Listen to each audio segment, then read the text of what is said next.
Good morning, brothers and sisters. I've just come on to share a word of encouragement for you on this Monday morning. May you all have a blessed week and abide in the love of Christ this week and receive the blessings of the abundance of joy and all good things. And I feel I need to do this time to time, and because there are still those who are trying to scatter. But we're not worried about them people. We just pray and hope they are set free from what is binding them and chaining them, and what they've become a slave to. But as for those in Christ, we're on the path to become a slave to love, a slave to Christ, because God is love.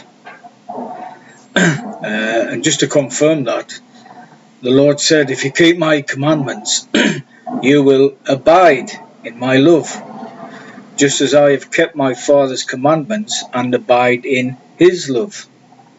These things I've spoken to you, so that my joy may be in you, and that your joy may be made full, the abundance.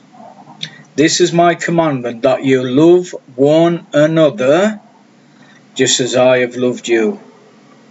If anyone does not abide in me, he is thrown away as a branch and dries up, and they gather them and cast them into the fire, and they are burned.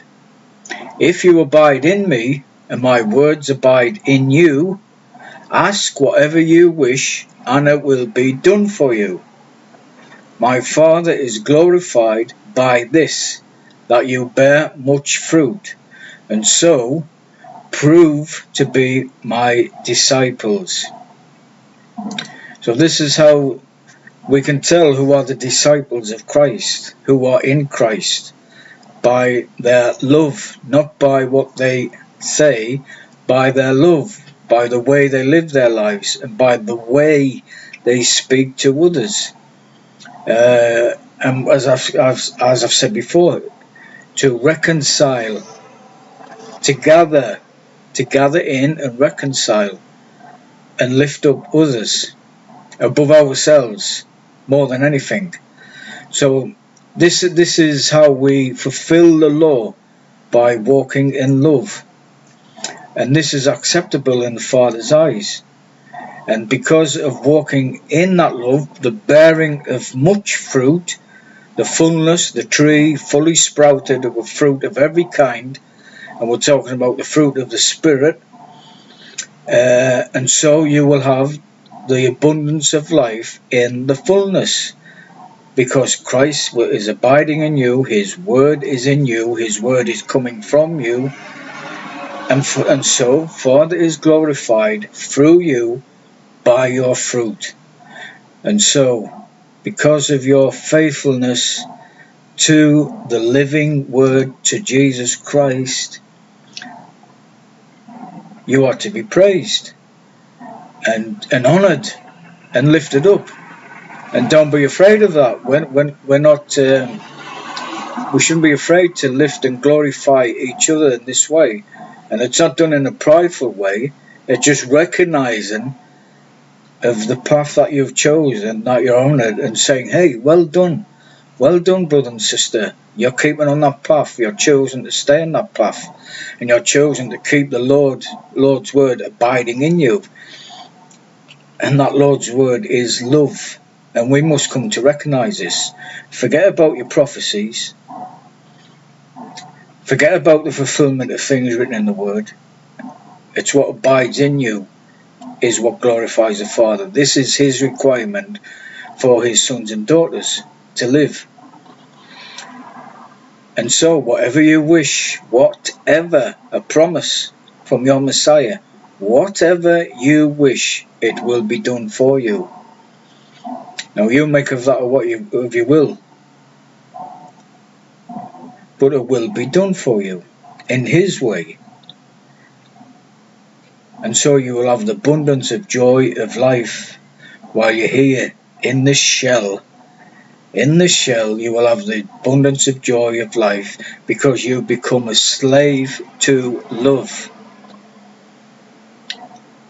And this is our sacrifice, so to speak, becoming slaves to love. And so you fulfill the law, and therefore the law doesn't exist, the written law doesn't exist anymore, because you've fulfilled the law. You've crucified the desire to condemn and judge, because that is of the flesh. It's got nothing to do with the spirit. And many are not quite seeing it yet, and I'm sure they will. Each in its own order, in its own time, these things come forth from us, but we must accept it. That flow of the spirit, we must accept it.